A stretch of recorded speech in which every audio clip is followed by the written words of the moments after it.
এই সকাল থেকে যেদিন 4:50 ঘটিকায় হাসপাতাল রেখে চলে গেছে পুলিশ, তখন থেকে আজ অব্দি আপনাদের প্রত্যেকটা কাজ করে দিয়েছে। আপনারা হয়তো আবেগ বা অনুভূতি না বুঝতে পারলেও যারা এই ঘটনার সাথে ইনভলভ, যারা আমাদের সহযোগিতা করছে, ওই যে উনি বলতে পারবে কি ছিল না, পুলিশ ছিল না, ছিল তো, এই যে পরীক্ষা করা হয়েছে, কথা ছিল তো, সুরতাল করা, পোস্টমর্টেম করা, মামলা রেকর্ড করা, আসামি ধরা, সব করে দিছে। আসামি বলতে পারবেন না যে আসামি ধরে নাই।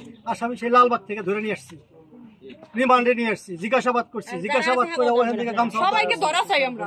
তো সবই তো ধরুন। আপনার কি মনে হয় যে আমরা এখানে বসে আছি? বসে আছি আমরা এইভাবে কথা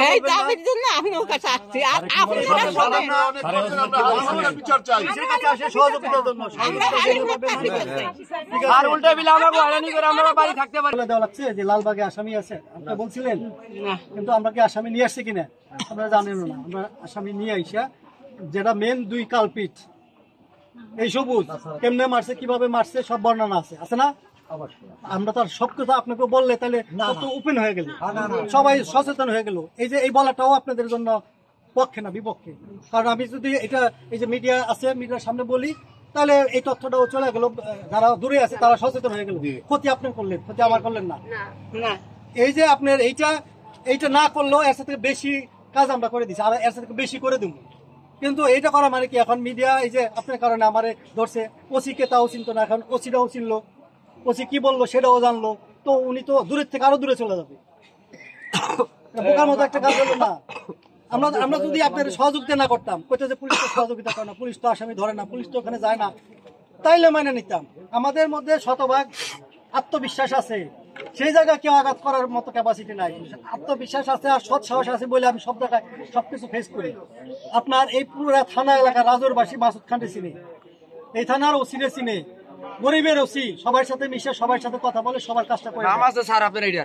ওই যে শুনেন যে স্লোগান দেয়, সেই বলে নাম আছে, কামও আছে, যে কারণে সবাই আমার কাছে আসে।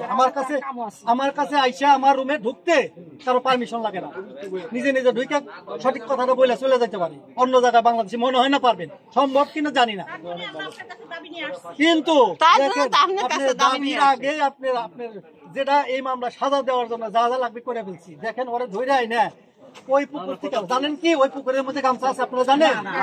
আপনারা তো জানেন না, কিন্তু আমাদের মাথার মধ্যে ঠিকই আছে। আমরা যে এই যে চোখের নিচে কালি পড়ছে, 6 রাত ঘুমাই নাই, এটা নিয়ে একবার জিজ্ঞেস করছেন যে স্যার আপনি তো ওই লাশ আনার পরে আর খাইছেন, ঘুমাইছেন?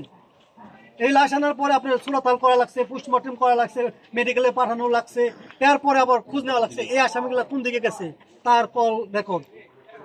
এটা অনেক লং টাইম এইভাবে চোখ দিয়ে বসে থাকা লাগে। একটা জিনিস ভুল হইলে আমার 6 দিন বাইরে যায়।